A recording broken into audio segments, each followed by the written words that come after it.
New at 6 tonight, the power of coffee making a difference for veterans in our community.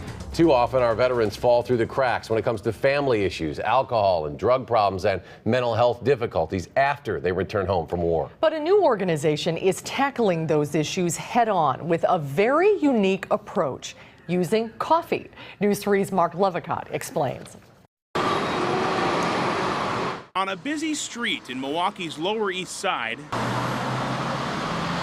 sits a small gray house, inconspicuous in many ways, but what's happening inside is nothing short of life-saving, quite literally, for our veterans. How do you do the social thing without the booze, and that's the idea of the coffee house. Bob Curry, a Vietnam vet, is the man behind Dry Hooch, a coffee house for vets to gather, talk, and share problems. He came up with the idea 9 years ago when he hit his rock bottom. Pure and simple, I was an alcoholic. You know, I had gotten drunk driving, so I had been in treatment. Now, in the treatment, they misdiagnosed me with ADD. They knew there was something else going on. The Gulf War and 9/11 triggered memories from Vietnam that Bob wanted to forget. In October of 2002, he drank himself into a blackout, got behind the wheel of his car, and hit a motorcycle head-on. The gentleman I had hit that evening had died, so I was being charged with intoxicated use of a motor vehicle. And vehicular homicide. In jail, Bob tried to commit suicide to end everything. He survived, but was left with great pain. I destroyed not only this other family, who I didn't know, but also my own, who would have to carry this guilt of what I had just done. But a year and a half later, for the first time ever, a jury recognized the effects of post-traumatic stress syndrome. Bob was found not guilty by reason of insanity. He worked through more than 6 years of treatment. And then he thought, what do I do to handle the guilt?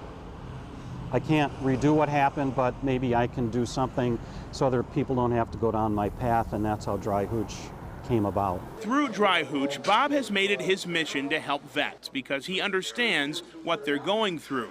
It's not only a gathering place for vets and the general public to enjoy a cup of coffee and some company. Today we're going to speak about acceptance. It's also a place of healing.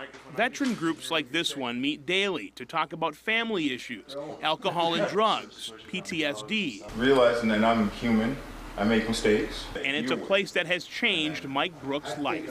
I got involved in drugs pretty heavy, and it wasn't good. You know, I wasn't able to keep a roof over my head. I wasn't able to keep a job. Mike, an Iraqi war vet, fought through depression and PTSD with the help of these support groups. And I kind of put it off for a while, coming here, and then finally I did. And that is the mission of Dry Hooch. Call this the middleman, to direct vets to the help they need without the fear of being judged. It's to help lower that barrier. And for Bob Curry, it's a very personal thing as well. So we never judge.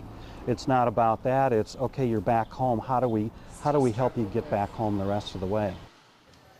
Because of the success of Dry Hooch in Milwaukee in just 9 months or so, they're desperately trying to bring their services here to Madison. Curry tells me much more needs to be done to help out our veterans, especially with PTSD and with suicide issues. He feels the informal approach that Dry Hooch takes will attract more vets so they can really get them the help they need. Well, you talk about a guy who's clawed up from the very bottom. No doubt about it. Unusual name, though. Where'd that come from? Everyone asks about Dry Hooch. It is a really unique name, and it can be taken a number of ways. But simply put, Bob tells me Hooch is the place where military personnel would set up their camp or their home when they're at war, and Dry, of course, means alcohol and drug-free. So a home for these vets without alcohol or drugs. And a great way to remember it, too, with a name like that. All right, Mark, thank you. Thanks, Mark.